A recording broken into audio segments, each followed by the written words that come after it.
네가 뭔 자격으로 남의 가게를 빼앗아. 시어머니한테 하루 만에 전화가 77통 왔어요. 문자는 사기꾼, 법적으로 가만두지 않겠다. 쉴 새 없이 찍혀 들어왔죠. 저는 7년 동안 시누이 가게에서 새벽 5시부터 육수 내리고 메뉴 개발하고 거래처까지 혼자 다 굴렸습니다. 근데 사업자 등록증에 제 이름은 없었어요. 직원 명단에도 없었습니다. 그냥 공짜로 부려먹은 거죠.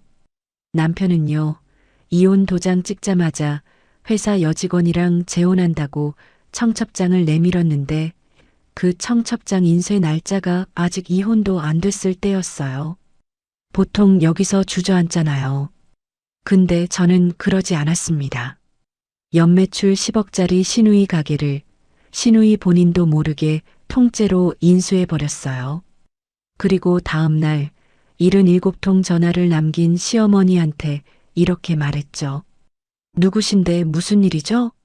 제가 사장인데요. 시댁 식구들 전부 무릎 꿇게 만든 통쾌한 복수극 지금 바로 시작합니다. 결혼 7년째 되던 해 가을이었습니다. 새벽 5시 저는 서진네 밥상 주방에 서서 물을 썰고 있었죠. 칼날이 도마를 두드리는 소리만 텅 빈 가게 안에 울렸습니다. 멸치와 다시마를 넣은 육수 냄비가 불 위에서 보글보글 끓고 있었고 저는 그 옆에서 나물 6가지를 하나씩 데치고 양념하고 접시에 담았습니다.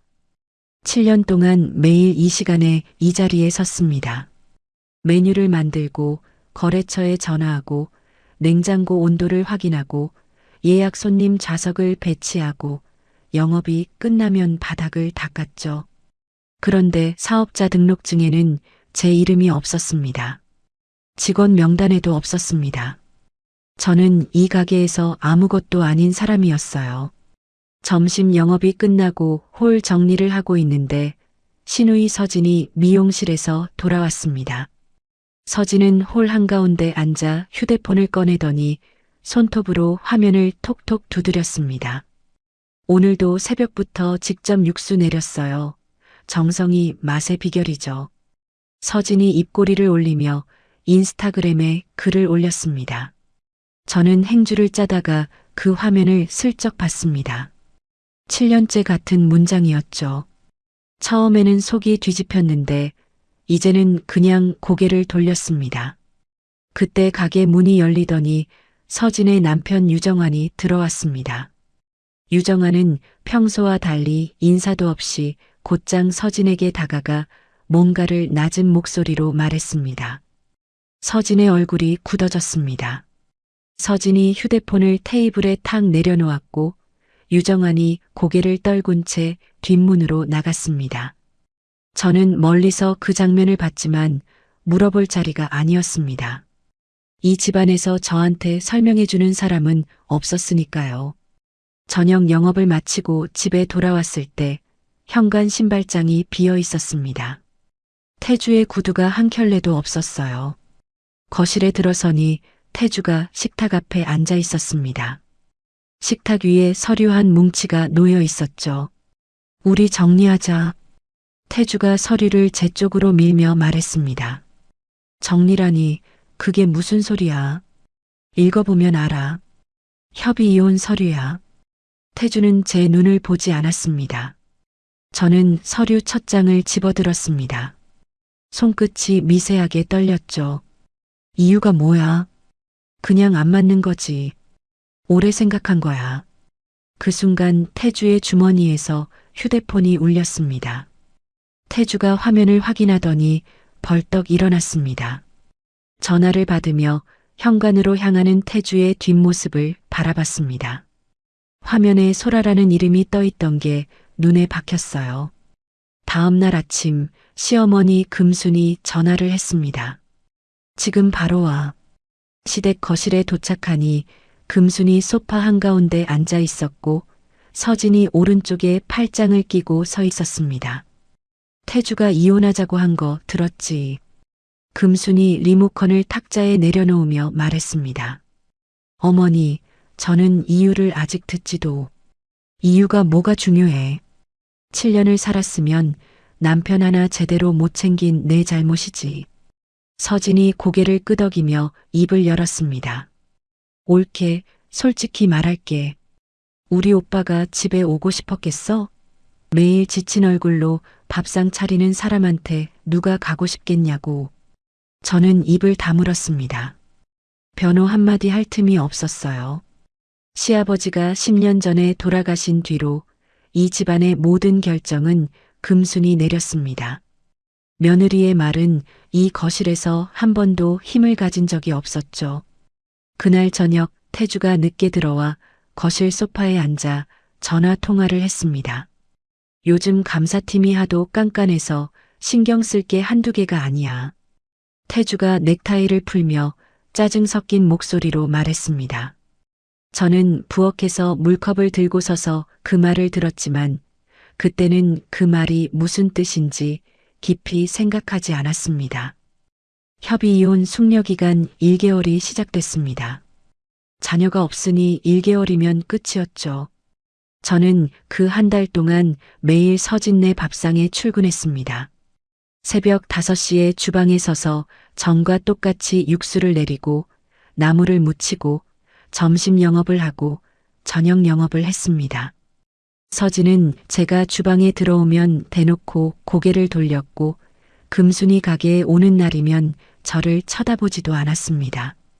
태주는 집에 들어오지 않았어요. 매일 밤 텅 빈 거실에 혼자 앉아 7년간의 가계부를 펼쳤습니다. 서진네 밥상에 매출 장부 사본을 한 장씩 정리했죠. 제가 개발한 메뉴가 몇 개인지, 제가 확보한 거래처가 어디인지, 제가 이 가게에 쏟아부은 시간을 숫자로 바꿨습니다. 한 달이 지나고 가정법원에서 이혼 의사 확인을 받았습니다. 구청에 이혼 신고서를 제출하고 건물 밖으로 나왔을 때 태주가 주차장에 서 있었습니다. 태주가 흰 봉투 하나를 제 앞에 내밀었습니다. 뭐야 이게? 열어봐. 봉투를 열자 청첩장이 나왔습니다. 강태주 한소라. 날짜는 한 달 뒤였습니다. 저는 청첩장 뒷면 하단의 인쇄일자를 봤습니다. 숙려기간이 시작되기 전이었어요. 이혼 도장 찍기도 전에 찍어놓은 청첩장이었습니다. 태주는 아무 말 없이 차에 타고 주차장을 빠져나갔습니다. 저는 주차장 한가운데 서서 청첩장을 들고 있었습니다. 찢지 않았습니다. 핸드백에 넣었어요. 그날 밤 원룸으로 짐을 옮긴 뒤 가계부를 펼쳤습니다. 제가 만든 메뉴 47개, 제가 확보한 거래처 12곳, 제가 올린 매출 누적액을 적어 내려갔습니다. 숫자는 거짓말을 하지 않았죠. 다음 날 오전 변호사 정하은을 찾아갔습니다. 위자료와 재산분할 이야기를 하러 왔는데 하나 더 여쭤볼 게 있습니다. 정하은이 펜을 들며 고개를 끄덕였습니다. 서진네 밥상이라는 가게가 있어요. 그 가게의 사업자 정보나 건물 임대 계약 같은 걸 확인할 수 있을까요? 정하은이 안경을 고쳤으며 대답했습니다. 사업자 정보랑 건물 등기는 누구나 열람할 수 있어요. 왜 궁금하신 거죠? 전략적으로 접근하면 길이 있는지 알고 싶어서요. 정하은이 펜을 내려놓고 저를 똑바로 바라봤습니다. 길은 있습니다. 같이 찾아보죠. 사무실을 나서며 핸드백 속 청첩장을 손끝으로 만졌습니다. 찢지 않았습니다. 다시 넣었어요. 변호사 정하은을 만나고 이틀 뒤 서류 봉투 하나가 도착했습니다. 정하은이 보내온 서진네 밥상 건물의 등기 서류와 임대 관련 자료였죠. 원룸 바닥에 서류를 펼쳐놓고 한 장씩 읽었습니다. 건물주 이름은 차영수, 임대계약 만료일은 올해 12월 말. 그리고 서진이 최근 3개월째 월세를 밀리고 있다는 흔적이 보였습니다. 내용 증명이 2차례나 오간 기록이었어요. 다음 날 가게 인근 부동산 중개소를 찾아갔습니다. 오 사장이라 불리는 중년 남자가 책상 위에 신문을 펴놓고 커피를 마시고 있었습니다. 저기 서진네 밥상 있는 건물 사정을 좀 여쭤보려고요. 오 사장이 커피잔을 내려놓으며 저를 올려다봤습니다. 그 건물주가 요즘 속이 많이 상해 있지. 세입자가 월세를 석 달째 안 내고 있으니까 재계약은 할 것 같던가요? 오 사장이 신문을 접으며 의자를 당겼습니다. 글쎄, 건물주차 사장이 나한테 그러더라고. 그 자리 알아보는 사람 있으면 소개 좀 해달라고. 재계약 안 하겠다는 말이나 다름없지. 저는 오 사장에게 고개를 숙이고 중개소를 나왔습니다.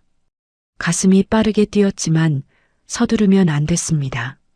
이틀 뒤 건물주 차영수에게 직접 전화를 걸었습니다. 서진네 밥상 자리에 관심이 있어서 연락드렸습니다. 한번 뵐 수 있을까요?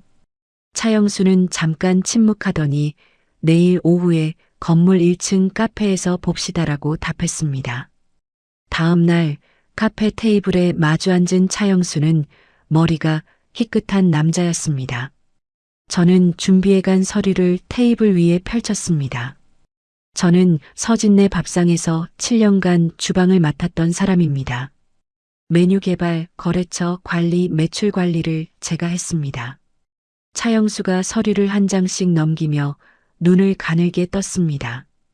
이 숫자가 전부 본인이 한 거요? 네.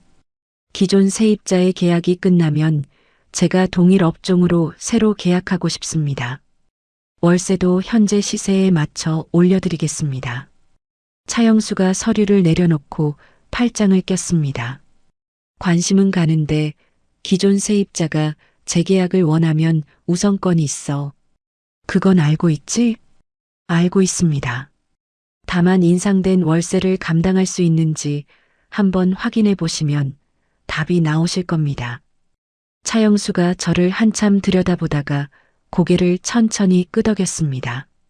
같은 시기 소식 하나가 들려왔습니다. 서진의 남편 유정환이 운영하던 인테리어 업체가 부도가 났다는 거였죠. 서진은 유정환의 빚보증까지 엮여 있었고 가게 운영 자금이 바닥을 드러내고 있었습니다. 그 와중에 차영수에게서 연락이 갔습니다. 올려진 월세 조건으로 재계약할 의향이 있느냐는 확인 전화였죠. 서진이 금순에게 전화한 건 그날 저녁이었습니다. 엄마, 나 지금 가게 월세도 못 내고 있는데 정환이 빚까지 터졌어. 좀 도와줘. 금순이 전화기 너머로 한숨을 내쉬었습니다. 서진아, 엄마도 지금 태주 재혼 준비하느라 여유가 없다. 조금만 참아봐. 참으라고? 내가 지금 가게를 닫게 생겼는데? 그러니까 네가 평소에 돈 관리를 좀 했어야지. 서진은 전화를 끊고 텅 빈 가게 홀에 주저앉았습니다. 결국 서진은 재계약을 포기하고 중개소 오 사장에게 연락했습니다. 가게를 넘기려고요. 급하게요. 오 사장이 전화를 끊자마자 제게 연락했습니다. 매물 나왔어요. 권리금 포함해서 2억을 부르는데 솔직히 지금 저쪽 사정이 급하니까 깎을 여지가 충분해요. 저는 전화를 끊고 자금을 계산하기 시작했습니다. 정하은에게 연락해서 위자료 협상을 빠르게 매듭 짓는 쪽으로 방향을 잡았습니다. 결혼 기간 동안 몰래 모아둔 비상금 2천만 원을 확인했습니다. 그리고 한 사람에게 전화를 걸었습니다. 요리학교 동기이자 케이터링 업체를 운영하는 친구 주연이었습니다. 카페에서 마주 앉은 주연에게 처음으로 모든 걸 털어놓았습니다. 이혼 이야기, 청첩장 이야기, 그리고 가게를 인수하겠다는 계획까지. 주연이 커피잔을 탁 내려놓았습니다. 7년 동안 네가 그 가게 만든 거 나는 처음부터 알고 있었어. 3천만 원 빌려줄게. 주연아, 그건 됐고. 근데 하나만 물어보자. 서진이가 너한테 가게를 팔겠어? 저는 고개를 저었습니다. 절대 안 팔아. 그래서 내 이름이 나오면 안 돼. 주연이 고개를 끄덕이며 손가락으로 테이블을 두드렸습니다. 그럼 어떻게 할 건데? 오 사장한테 부탁하려고. 매수자 이름을 내 업체 명의로 넣어달라고. 주연이 잠깐 저를 바라보다가 입꼬리를 올렸습니다. 알았어. 내 업체 이름 써. 오 사장에게 연락했습니다. 제 이름이 절대 드러나면 안 됩니다. 매수 의향서에 이 법인 명의로 넣어주세요. 오 사장이 펜을 굴리며 대답했습니다. 그렇게 하죠. 이쪽이 훨씬 깔끔해요. 위자료 합의가 5천만 원으로 확정됐습니다. 비상금 2천만 원, 주연에게 빌린 3천만 원, 그리고 제가 직접 소상공인 창업대출로 5천만 원을 받아 총 1억 5천만 원을 마련했죠. 서진 측과 권리금 협상을 거쳐 최종 양도가는 1억 4천만 원에 합의됐습니다. 정하은이 계약서를 검토하며 확인해 준 한마디가 있었습니다. 매수자 신원을 제한하는 조항이 없어요. 문제 없습니다. 계약 체결 당일 오 사장 사무실이었습니다. 서진이 계약서에 매수자 이름을 확인하고 별다른 의심 없이 펜을 들었습니다. 서진이 마지막 장에 서명하는 순간 저는 사무실 뒤편 복도에 서 있었습니다. 오 사장이 문을 열고 고개를 끄덕였을 때 제 손이 떨렸습니다. 주먹을 꽉 쥐었습니다. 계약이 끝난 직후 차영수에게 전화를 걸었습니다. 새 임대 계약을 제 이름으로 하고 싶습니다. 차영수가 웃으며 대답했습니다. 가게를 잘 아는 사람이 하는 게 건물주 입장에서도 낫지. 보증금 조건은 좀 맞춰줄 테니 내일 와요. 다음 날 계약서에 도장을 찍고 일어서는데 차영수가 주머니에서 명함 한 장을 꺼내 제 앞에 놓았습니다. 내 아들이 외식업 쪽을 좀 아는데 필요하면 한번 만나봐요. 명함을 받아들었습니다. 차민혁이라는 이름이 적혀 있었어요. 잔금을 치른 다음 날 저녁이었습니다. 영업시간이 끝난 뒤 오 사장 입회 아래 서진 측으로부터 열쇠를 넘겨받았습니다. 오 사장이 열쇠 2개를 제 손바닥 위에 올려놓으며 말했습니다. 이제 사장님 가게입니다.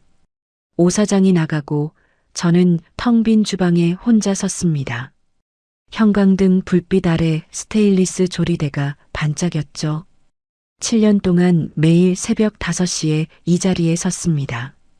냉장고 옆 벽에는 제가 직접 적어붙인 레시피 메모지가 아직 그대로 남아 있었어요. 손끝으로 메모지를 하나씩 짚었습니다. 된장찌개 육수 배합 비율, 계절 나물 손질법, 잡채 간장 양념 순서, 전부 제 글씨였습니다. 그날 밤 주연이 트럭에 현수막을 싣고 왔습니다. 유난의 한정식이라고 쓰인 현수막이었죠. 정식 간판은 시공업체에 맡겨놓은 상태였고 완성까지 2주가 걸렸습니다. 영업시간이 지난 조용한 시간대라 소음 없이 작업할 수 있었어요. 주연이 사다리를 잡아주고 제가 올라가 현수막 양쪽 끈을 고정했습니다. 주연이 가게 맞은편 인도에서 사진을 찍더니 고개를 끄덕였습니다. 내일부터 진짜 시작이다. 저는 현수막 글자를 올려다봤습니다. 제 이름이 적힌 간판을 처음 보는 순간이었죠. 다음 날 아침 직원 미경이 출근하다가 바뀐 현수막을 보고 가게 문 앞에 멈춰 섰습니다. 이게 뭐예요? 서진네 밥상이 아니라. 미경 씨, 들어와요. 얘기할 게 있어요. 미경이 홀 안으로 들어와 테이블에 앉았고 저는 맞은편 의자에 앉아 사정을 설명했습니다. 미경은 눈을 동그랗게 뜨고 한참을 가만히 듣더니 고개를 끄덕였습니다. 그때 가게 문이 열리며 단골 손님 2명이 고개를 들이밀었습니다. 어머, 서진 사장님 그만두신 거예요? 저는 자리에서 일어나 단골 손님들 앞에 섰습니다. 제가 새 사장입니다. 그동안 주방에서 요리하던 사람이에요. 단골 한 명이 저를 위아래로 보더니 손뼉을 쳤습니다. 아, 그 주방 아주머니? 매일 새벽에 불 켜져 있던 거 네가 한 거였구나. 7년 동안 주방 뒤에 숨어 있던 제 얼굴을 사람들이 처음으로 알아봤습니다. 같은 시각 서진은 집에서 소파에 누워 있었습니다. 전날 인수인계를 마치고 지쳐서 아무것도 할 기운이 없었던 거죠. 서진의 휴대폰에 카톡 알림이 울렸습니다. 서진이 화면을 열자 지인이 보낸 메시지가 떠 있었습니다. 서진아, 너네 가게 자리에 내전 올케가 가게 열었다더라. 서진이 소파에서 벌떡 일어나 휴대폰을 두 손으로 움켜쥐었습니다. 곧바로 오 사장에게 전화를 걸었습니다.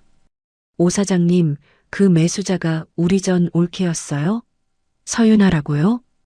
오 사장이 차분한 목소리로 대답했습니다. 계약서상 매수자는 법인 명의였고 신원 제한 조항도 없었습니다. 계약은 정상적으로 체결된 겁니다. 아니, 그게 말이 돼요? 그걸 왜 나한테 안 알려줬어요? 강 사장님, 저는 중개 업무를 한 겁니다. 매수자 신상을 공개할 의무는 없습니다. 서진이 전화를 끊고 바로 금순에게 전화를 걸었습니다. 엄마, 큰일 났어. 윤아가 내 가게를 샀어. 금순의 목소리가 전화기 너머로 터져 나왔습니다. 뭐라고? 그년이 뭘 어떻게? 몰라. 법인 이름으로 샀다는데 지금 그 자리에서 가게를 열었대. 당장 전화해서 내놔라고 해. 금수는 전화를 끊고 바로 제 번호를 눌렀습니다. 한 번, 두 번, 세 번. 저는 주방에서 내일 점심 영업 준비를 하느라 전화를 받지 않았습니다. 아침부터 저녁까지 금순의 부재중 전화가 쌓여갔습니다.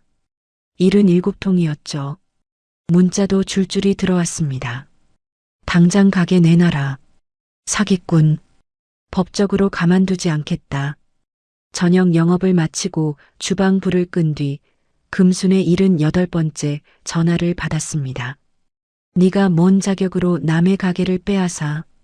금순의 고함이 귀를 찔렀습니다. 저는 행주를 개어 조리대 위에 올려놓으며 입을 열었습니다. 누구신지 모르겠는데 무슨 일이시죠? 제가 이 가게 사장인데요. 전화 너머가 조용해졌습니다. 금순이 말을 잇지 못하는 게 느껴졌죠. 저는 전화를 끊었습니다. 금순은 곧바로 태주에게 전화를 걸었습니다. 태주야, 전처가 서진이 가게를 빼앗았다. 당장 뭐라도 해. 태주가 소파에서 몸을 일으키며 이마를 짚었습니다. 엄마, 지금 무슨 소리야? 윤아가 그 가게를 사서 자기 이름으로 열었다니까. 네가 이혼해놓고 가만히 있을 거야? 옆에 앉아있던 소라가 휴대폰에서 눈을 떼며 콧방귀를 뀌었습니다. 한정식집 하나 가지고 뭘 그래요? 얼마나 가겠어? 태주가 소라를 힐끗 보다가 다시 전화기에 대고 말했습니다. 엄마, 내가 알아볼게. 일단 진정해. 전화를 끄는 태주가 소파에 등을 기대며 천장을 올려다봤습니다. 윤아라는 이름을 오랜만에 입속으로 되뇌는 얼굴이었죠. 다음 날 아침 서진이 가게 문을 벌컥 열고 들어왔습니다. 홀에 있던 미경이 깜짝 놀라 뒤로 물러섰고 서진은 카운터를 손바닥으로 내리치며 소리쳤습니다. 계약서 내놔. 이건 사기야. 저는 주방에서 앞치마를 벗고 홀로 나왔습니다. 미리 준비해둔 서류 봉투를 카운터 위에 올려놓았죠.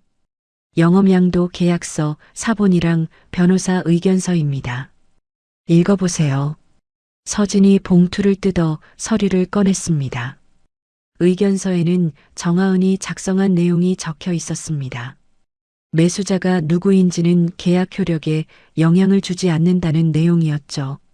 서진이 서류를 구겨 바닥에 집어던졌습니다. 두고 보자. 끝까지 두고 보자고. 서진이 가게 문을 쾅 닫고 나갔습니다. 미경이 바닥에 떨어진 서류를 주워 올리며 조심스럽게 말했습니다. 윤아 씨, 저는 윤아 씨가 사장하는 게 맞다고 생각했어요. 계속 여기서 일해도 되죠? 고마워요, 미경 씨. 서진 시절부터 있던 나머지 직원 한 명은 그날 오후에 전화를 걸어왔습니다. 저는 서진 사장님 쪽이라서요. 그만두겠습니다. 전화를 끊고 바로 채용 사이트에 직원 모집 공고를 올렸습니다. 첫 정식 영업일 점심시간에 손님이 세 테이블 들어왔습니다. 예상보다 적었어요. 저녁에는 두 테이블이었습니다.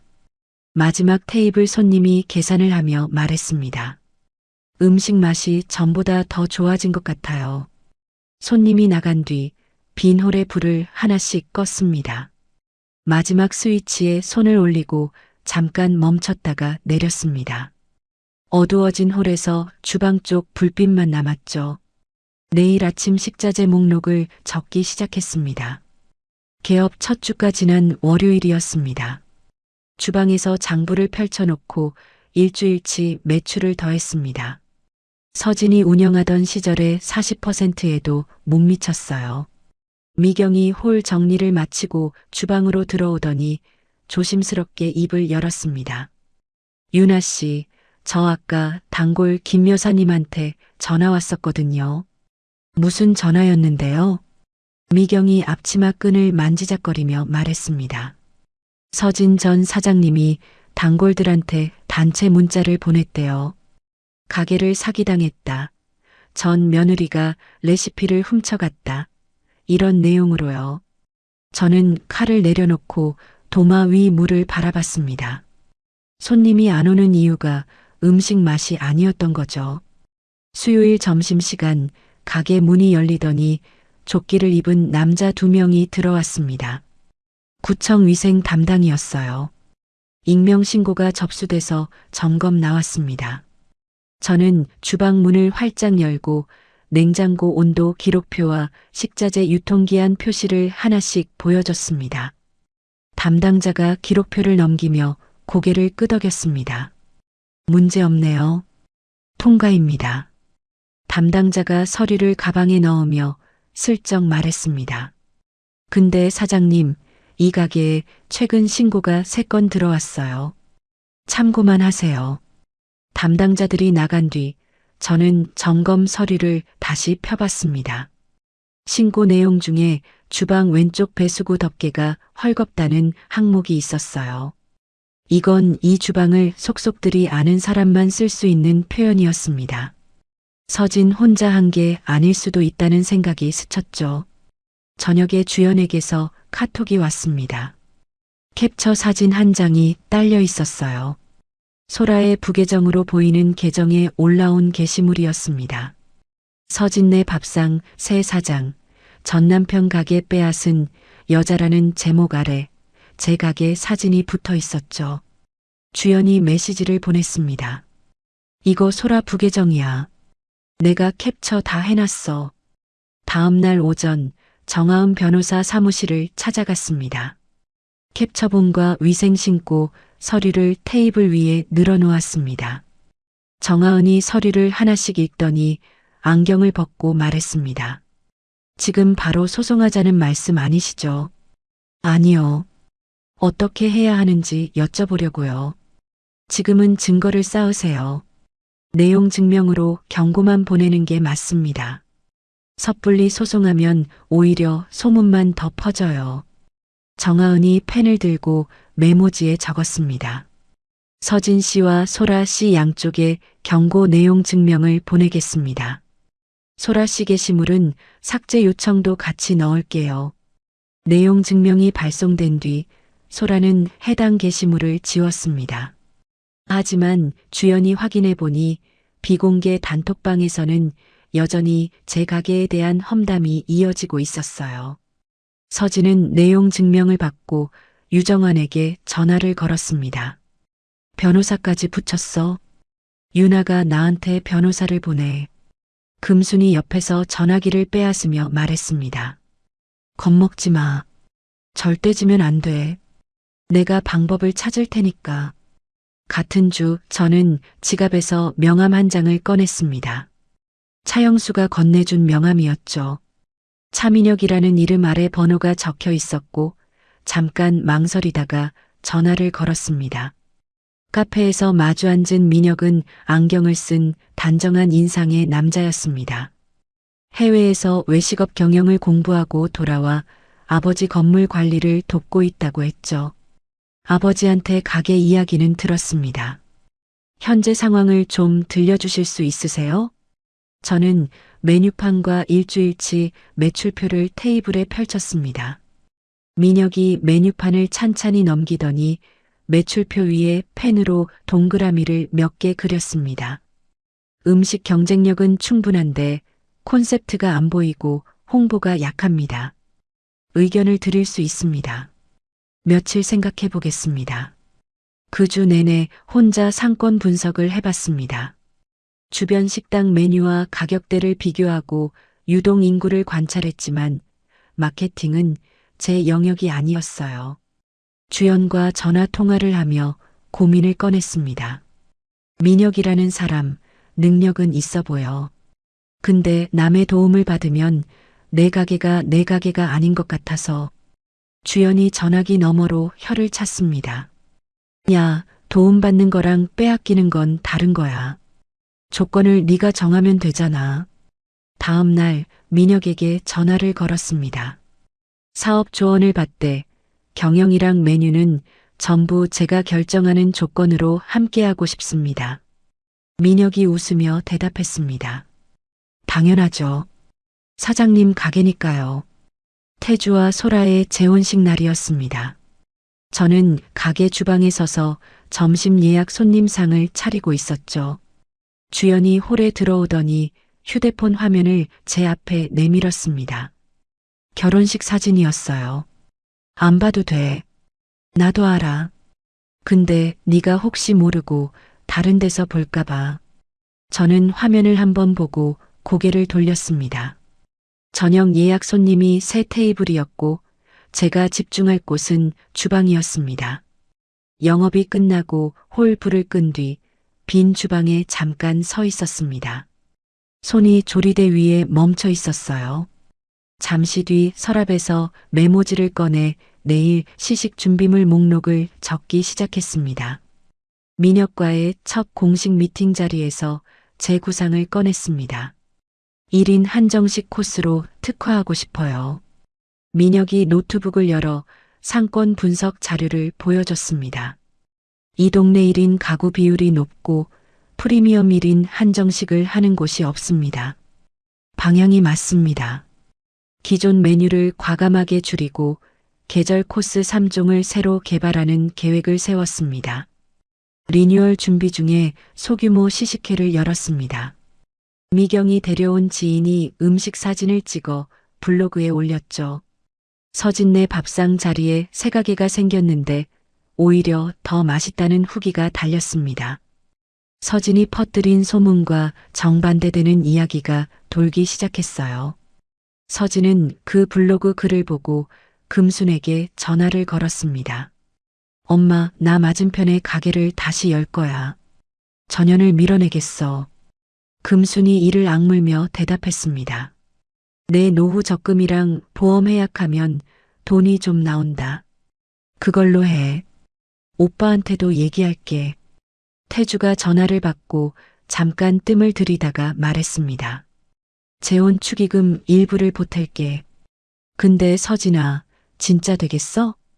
되고 안 되고는 내가 판단해. 돈만 보내. 리뉴얼 오픈 2주 뒤 아침 출근길에 맞은편 건물에 큰 현수막이 걸려 있었습니다.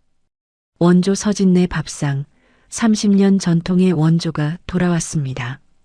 대형 화환 4개가 입구 양쪽에 늘어서 있었고 금순이 앞치마를 두르고 문 앞에 서서 지나가는 사람들에게 손짓하고 있었죠. 어서 와요. 원조집이에요. 오늘 오픈이라 서비스 많아요. 저는 가게 문을 열고 주방으로 들어갔습니다. 현수막을 더 쳐다보지 않았어요. 서진 가게의 오픈 첫 주 점심시간마다 맞은편에서 손님들이 들고 나는 게 창 너머로 보였습니다.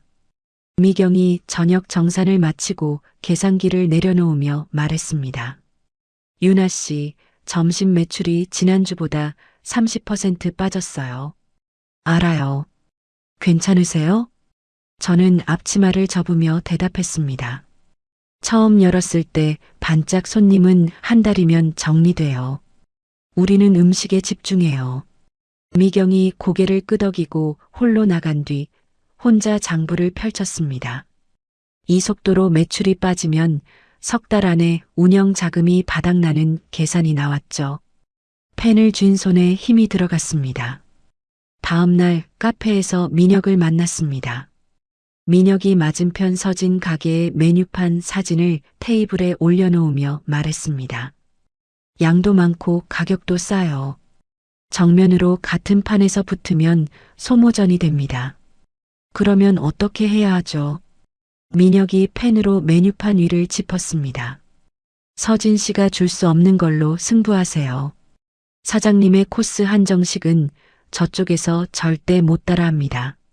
저는 가게로 돌아와 계절 코스 3종의 구성을 처음부터 다시 잡았습니다. 전체부터 후식까지 한 접시씩 맛을 보고 간을 고치고 담음새를 바꿨어요. 양과 가격이 아니라 한 끼의 경험으로 승부하기로 한 거죠. 맞은편 서진 가게에서는 금순이 30년 전 방식 그대로 주방을 잡고 있었습니다. 간이 세고 기름진 메뉴에 손님들 사이에서 불만이 나오기 시작했죠. 식자재 납품업체 김대호가 서진 가게에 배달을 다녀온 날 제 가게에 식자재를 내리면서 고개를 저었습니다. 유나 사장님, 저쪽은 장사하는 게 아니라 싸우는 거예요. 주문을 하루에 3번씩 바꾸고 외상 달라고 하고. 유나 사장님 때랑은 너무 달라요. 김 사장님, 저쪽 이야기는 안 하셔도 돼요. 우리 거래만 잘하면 되죠. 김대호가 멋쩍게 웃으며 배달 전표를 건넸습니다. 오픈 3주째 되던 날 서진 가게에서 사고가 터졌습니다.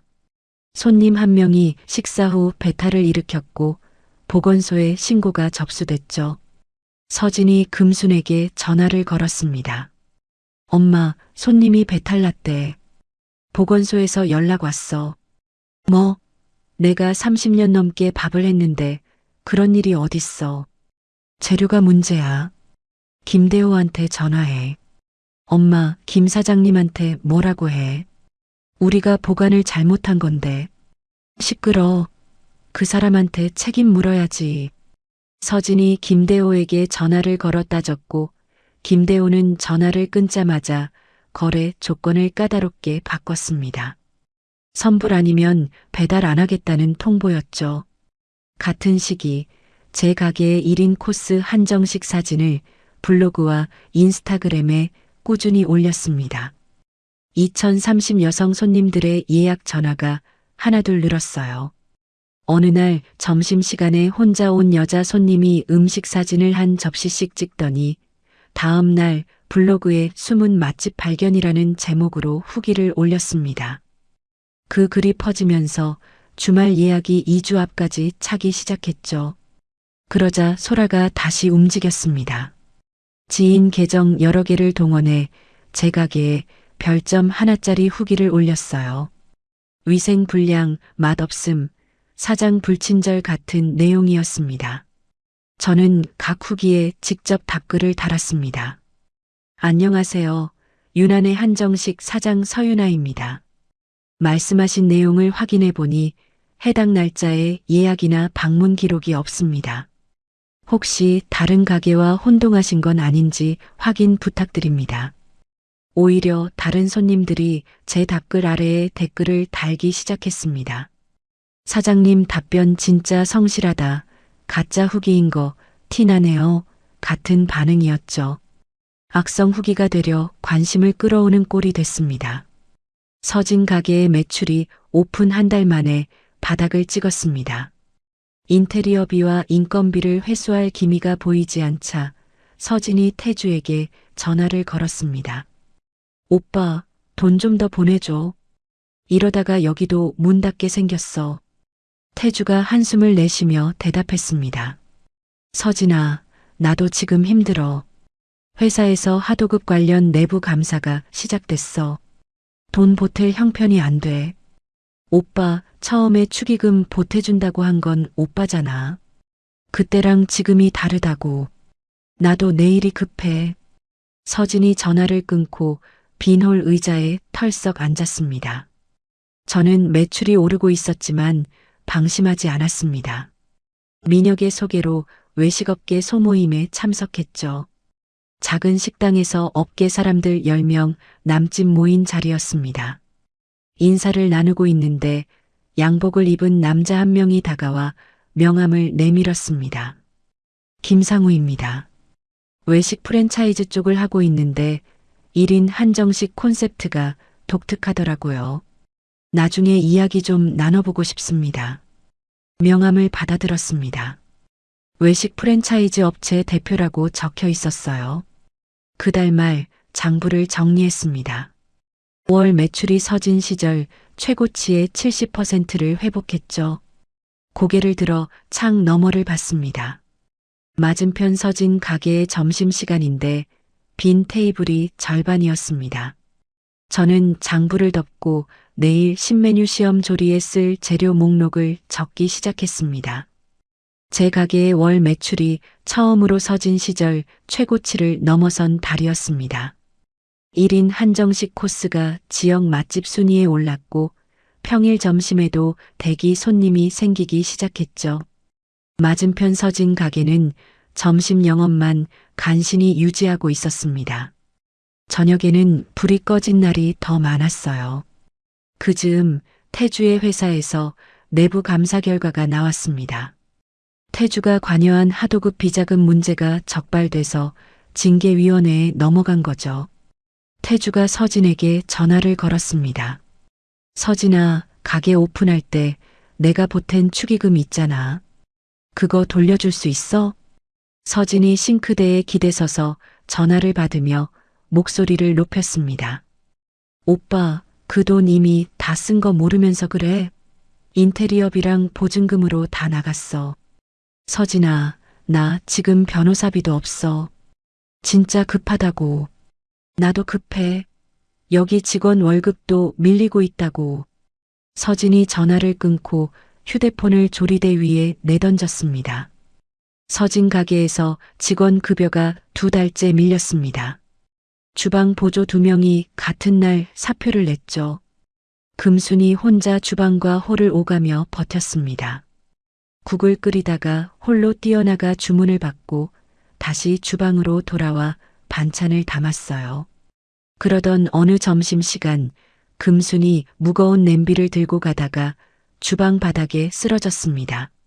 서진이 병원 응급실에 도착했을 때 금수는 링거를 맞고 누워 있었습니다. 서진이 침대 옆 의자에 앉아 금순의 손을 잡았습니다. 엄마, 내가 주방에 서라고 한 적 없잖아. 왜 무리한 거야? 금순이 눈을 감은 채 가느다란 목소리로 말했습니다. 네 직원들이 다 나가버렸는데 내가 안 하면 누가 해? 같은 병실 보호자가 커튼 너머에서 통화하는 소리가 들려왔습니다. 맞은편 한정식집 있잖아. 유난해. 거기 가봤는데 진짜 맛있더라. 서진이 고개를 돌려 커튼 쪽을 노려봤지만 아무 말도 나오지 않았습니다. 금순이 입원한 사이 서진 가게는 문을 닫을 수밖에 없었습니다. 임시 휴업 안내문을 붙인 지 3일 만에 건물주에게서 전화가 왔죠. 강 사장, 밀린 월세가 2개월치야. 이번 달 안에 안 내면 계약 해지하겠소.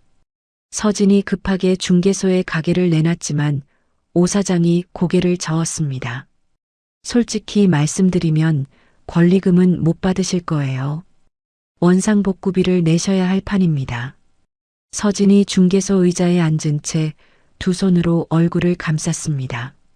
같은 시기 소라는 태주의 카드가 정지된 날 저녁 식탁에서 접시를 밀어놓으며 입을 열었습니다. 카드가 안 찍히던데 이게 뭔 상황이야? 태주가 고개를 숙인 채 대답했습니다. 회사 일이 좀 꼬여서 그래. 곧 정리될 거야. 고지 언제인데? 결혼한 지 2달밖에 안 됐는데 벌써 이래? 소라가 의자에서 일어나며 방으로 들어갔습니다. 태주가 소라의 서랍장을 정리하다가 적금 통장 하나를 발견했습니다. 소라 명의로 된 적금이었고 재혼 축의금이 고스란히 들어가 있었죠. 태주가 통장을 들고 거실로 나와 소라에게 물었습니다. 이게 뭐야? 축의금을 내 적금에 넣어놨어? 소라가 화장대 앞에서 고개도 안 돌리고 대답했습니다. 내가 관리한 거지. 뭐가 문제야? 관리가 아니라 내 이름으로 넣어놨잖아. 소라가 거울 속으로 태주를 바라봤습니다. 당신이 이 꼴인데 내가 돈을 당신 손에 쥐어줄 것 같아? 태주가 통장을 쥔 손이 떨렸습니다. 자신이 유나에게 했던 짓이 거울에 비친 것처럼 돌아오고 있었죠. 퇴원한 금순이 택시를 타고 제 가게 앞에 내렸습니다. 점심 영업이 한창이던 시간이었어요. 금순이 가게 문을 벌컥 열고 홀 한가운데로 걸어 들어왔습니다. 여기 있는 손님들 잘 들어. 이 가게는 원래 우리 서진이 것이야. 며느리가 사기쳐서 빼앗은 거라고. 손님 6명이 일제히 고개를 들었습니다. 젓가락을 든 채 굳어버린 사람도 있었고 휴대폰을 꺼내 드는 사람도 있었죠. 미경이 카운터에서 뛰어나왔지만 금순 앞에서 발만 동동 굴렸습니다. 저는 주방에서 앞치마를 벗고 홀로 나왔습니다. 금순 앞에 똑바로 섰죠. 여기는 제 가게입니다. 더 소란 피우시면 경찰을 부르겠습니다. 금순이 눈을 크게 뜨고 저를 올려다봤습니다. 7년 동안 고개 숙이고 살던 며느리가 자기 앞에 서서 그런 말을 하니까 입이 열렸다 닫혔다를 반복했어요. 금수는 결국 아무 말 못하고 가게 문을 밀며 나갔습니다. 그 장면을 찍은 손님이 있었습니다. 영상이 온라인 커뮤니티에 올라갔고 진상 시어머니 대 당당한 사장님이라는 제목이 붙었죠. 댓글이 수백 개 달리면서 응원과 호기심이 동시에 쏟아졌고 그 주 예약 전화가 전날의 3배로 늘었습니다. 서진은 어머니의 소란, 자기 가게 폐업, 오빠의 해고 소식이 한꺼번에 겹치자 텅 빈 자기 가게에 혼자 앉았습니다. 불 꺼진 주방을 바라보다가 조리대 위에 손을 올렸죠. 7년 동안 유나가 새벽마다 이 자리에 서 있었다는 게 처음으로 떠올랐습니다.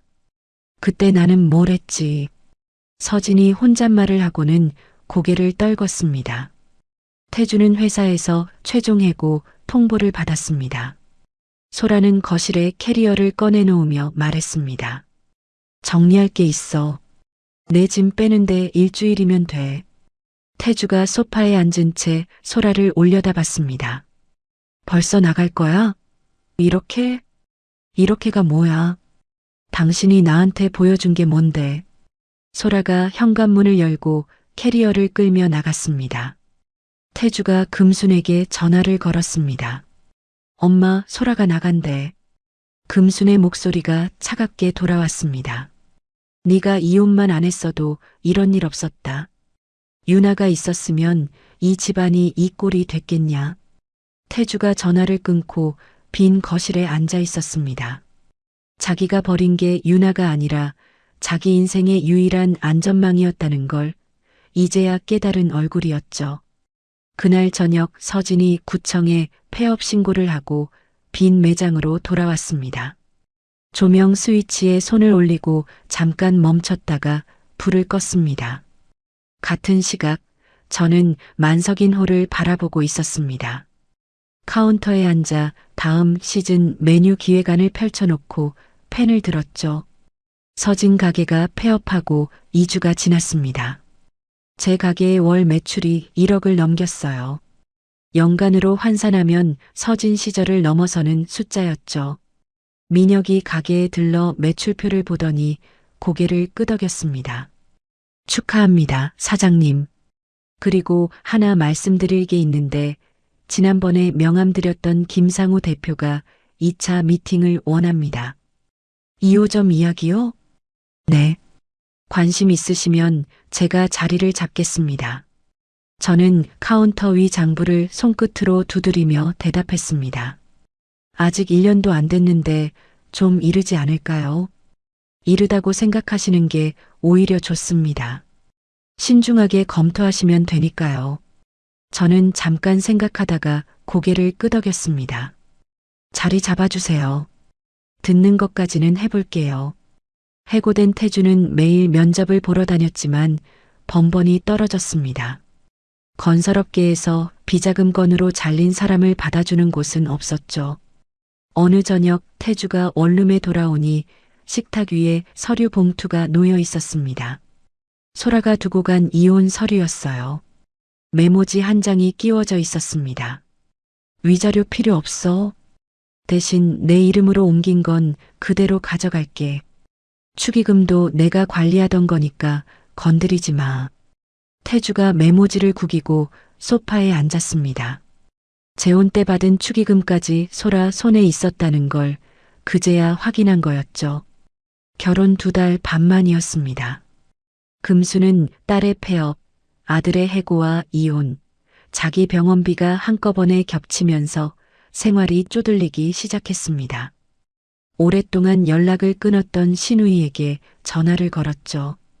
형님, 나 좀 도와줘. 요즘 사정이 너무 안 좋아서. 전화기 너머에서 차가운 목소리가 돌아왔습니다. 금순아, 네가 그동안 며느리한테 한 짓이 있는데 누가 도와주겠니? 나도 형편이 안 돼. 금순이 전화를 끊고 거실에 혼자 앉았습니다. 비 오는 저녁이었습니다. 영업을 마치고 홀 바닥을 닦고 있는데 미경이 유리문 너머를 가리키며 말했습니다. 유나 씨, 밖에 누가 서 있어요.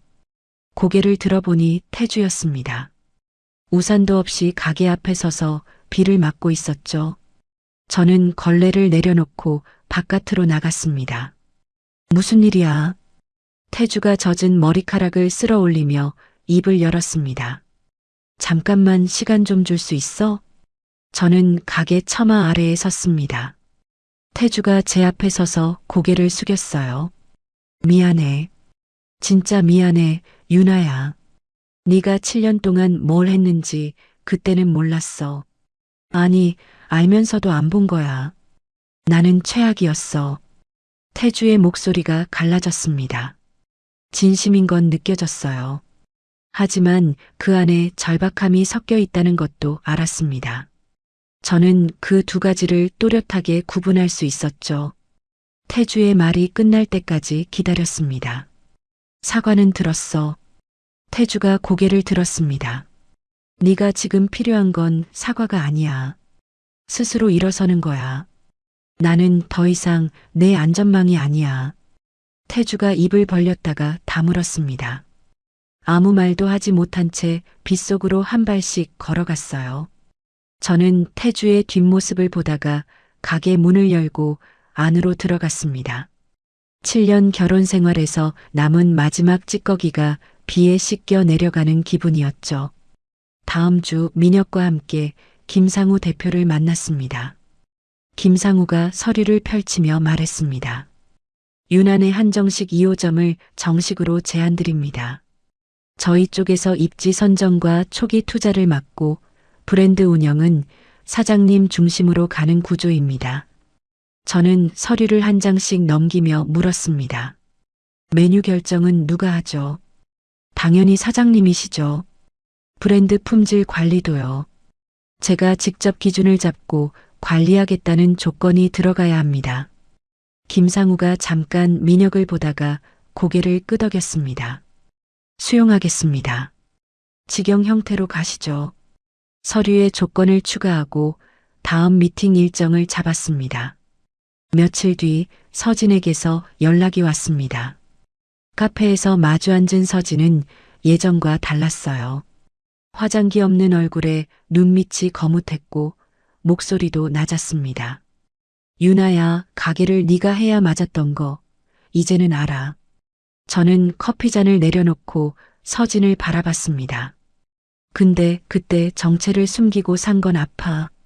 내가 어떤 기분이었는지 알아? 언니, 내가 산다고 했으면 언니가 팔았을까요? 서진이 입을 다물었습니다. 커피잔만 양손으로 감싼 채 한참을 내려다봤죠. 엄마가 미안하다고 전해달래. 직접 연락은 안 하시고요? 못하겠대. 면이 없어서. 저는 잠깐 침묵하다가 대답했습니다. 어머니 건강은 챙기시라고 전해주세요. 용서도 원망도 아니었습니다. 그냥 거리를 두는 거였죠. 시댁이라는 단어가 제 삶에서 지워지는 마침표였습니다. 정아은 변호사에게서 연락이 왔습니다. 서진 씨와 소라 씨가 저질렀던 악성 소문, 허위 신고, 영업방해 증거가 충분히 모였습니다. 민사소송 가능합니다. 저는 며칠을 고민했습니다. 장부를 펴놓고 예약표를 보고 가게 안을 한 바퀴 돌았어요. 그리고 정아은에게 전화했습니다. 소송은 안 하겠습니다.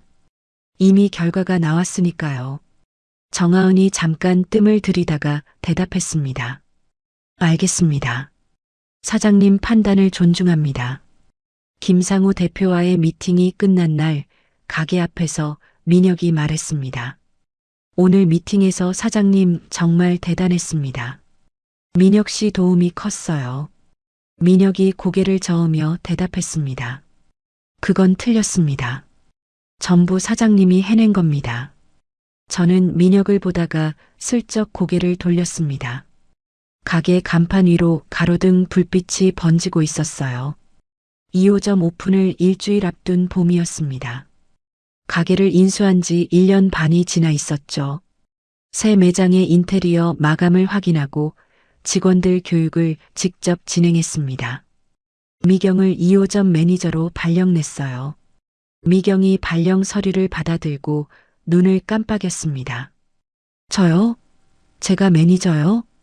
미경 씨, 이 가게는 미경 씨 가게라고 생각하고 운영해줘요. 미경이 서류를 가슴에 안고 고개를 숙였습니다. 눈시울이 빨개지는 게 보였어요. 저는 미경의 어깨를 한번 두드리고 주방 쪽으로 돌아섰습니다. 예전에 제가 받지 못했던 말을 제 입으로 해줄 수 있는 사람이 된 거였죠. 오픈 전날 저녁, 텅 빈 2호점 홀에 혼자 앉았습니다. 의자에 등을 기대고 천장을 올려다봤어요. 1년 반 전 구청 주차장에서 흰 봉투를 받아들던 날이 떠올랐습니다. 핸드백을 열어 안쪽 주머니를 뒤졌습니다. 태주에 재온 청첩장이 접힌 채 그대로 있었어요. 꺼내서 한참 들여다봤습니다. 강태주, 한소라. 인쇄일자, 날짜, 장소. 손가락으로 글자를 한번 쓸었습니다. 그리고 자리에서 일어나 홀 구석 쓰레기통 뚜껑을 열고 청첩장을 넣었습니다. 뚜껑을 닫는 소리가 빈 홀에 짧게 울렸죠. 오픈 당일 아침 2호점 앞에 축하 화환이 줄지어 도착했습니다. 1호점 단골들이 보낸 화환, 김대호 사장이 보낸 화환, 주연이 보낸 화환. 정아은 변호사가 가장 먼저 도착해서 홀 안을 둘러보며 말했습니다. 1년 반 만에 여기까지 오셨네요. 변호사님 덕분이에요. 제가 한 건 서류 작업이고 새벽마다 주방에 선 건 사장님입니다. 주연이 꽃다발을 들고 들어오더니 홀을 한 바퀴 빙 돌며 감탄했습니다. 야, 진짜 근사하다. 이거 네가 한 거 맞아? 인테리어는 민혁 씨가 많이 도와줬어. 아, 민혁 씨가.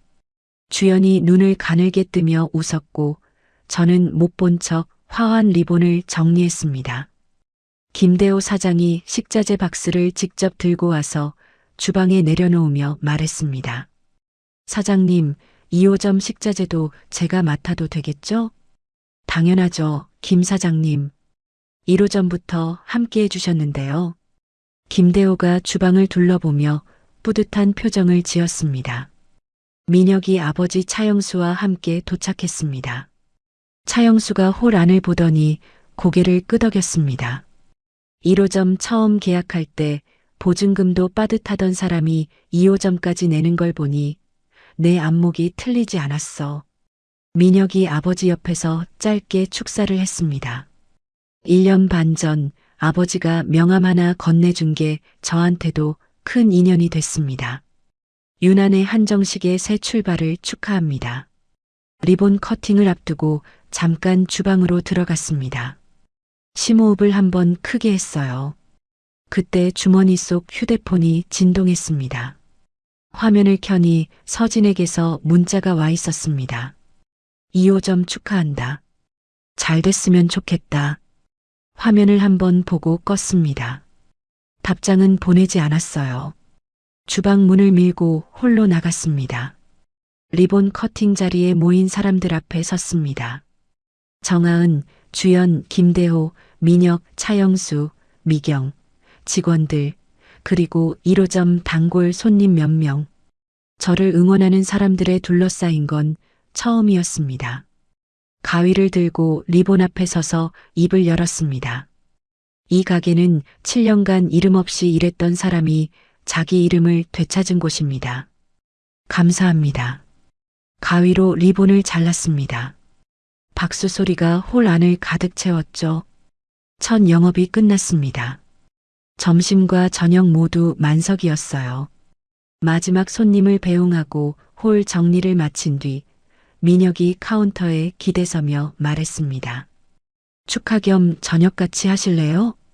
저는 앞치마를 벗다가 잠깐 멈췄습니다. 민혁을 보다가 대답했어요. 좋아요. 근데 오늘만큼은 한정식 말고 다른 거 먹어요. 민혁이 웃었고 저도 웃었습니다. 같은 시각 태주는 고시원방 침대에 누워 휴대폰을 들여다보고 있었습니다. 블로그에 올라온 제 가게 2호점 오픈글이었죠. 리본 커팅 사진 속에서 가위를 든 제 얼굴을 한참 들여다보다가 태주가 휴대폰을 천천히 가슴 위에 내려놓고 천장을 바라봤습니다. 다음 날 새벽 5시 저는 1호점 주방에 서서 물을 썰고 있었습니다. 칼날이 도마를 두드리는 소리가 텅 빈 가게에 울렸죠. 출근한 직원이 주방 문을 열며 말했습니다. 사장님, 이제 2호점도 있는데 직접 안 하셔도 되지 않아요? 여기가 내 시작이니까. 이 시간이 제일 좋아요. 아침에 주연이 1호점에 들렀습니다. 카운터에 나란히 앉아 커피를 마셨어요. 주연이 커피잔을 두 손으로 감싸며 말했습니다. 1년 반 전에 울면서 전화했던 애가 진짜 여기까지 왔네. 주연아, 빌린 3천만 원 이번 달에 다 갚는다. 주연이 커피를 한 모금 마시고 눈을 흘겼습니다. 이자는? 무슨 이자야? 농담이야, 바보야. 둘이 웃었습니다. 주연이 들고 온 커피가 식을 때까지 한참을 그렇게 앉아 있었죠. 아침 9시 가게 문을 열었습니다. 첫 손님이 들어왔어요. 어서 오세요. 유난의 한정식입니다. 시청자 여러분, 오늘 이야기를 듣고 어떤 생각이 떠오르시나요? 누군가의 며느리, 누군가의 아내, 누군가의 그림자로만 살았던 7년이었습니다. 내가 만든 것들이 전부 다른 사람의 이름표를 달고 있었어요. 근데 가만히 생각해보면 유나가 대단한 걸 한 게 아닙니다. 그냥 자기가 한 일에 자기 이름을 붙인 거예요. 원래 자기 것이었던 걸 되찾은 것 뿐이죠. 세상에는 지금 이 순간에도 누군가의 노력 위에 자기 이름만 올리는 사람들이 있습니다. 그리고 그 밑에서 새벽마다 일어나 묵묵히 자기 몫을 해내면서도 아무도 알아주지 않는 사람들이 있어요. 그런 분들한테 한번 여쭤보고 싶습니다. 지금 내가 서 있는 이 자리가 정말 내 자리가 맞나요? 내가 흘린 땀 위에 다른 사람 이름이 올라가 있지는 않나요? 내 노력에는 내 이름이 붙어야 합니다. 그게 욕심이 아니라 당연한 겁니다. 근데 이 당연한 말을 꺼내는 게 왜 이렇게 어려운 세상인지 모르겠어요. 그래서 오늘 이 이야기를 보신 분들께 이 말씀만 드리겠습니다.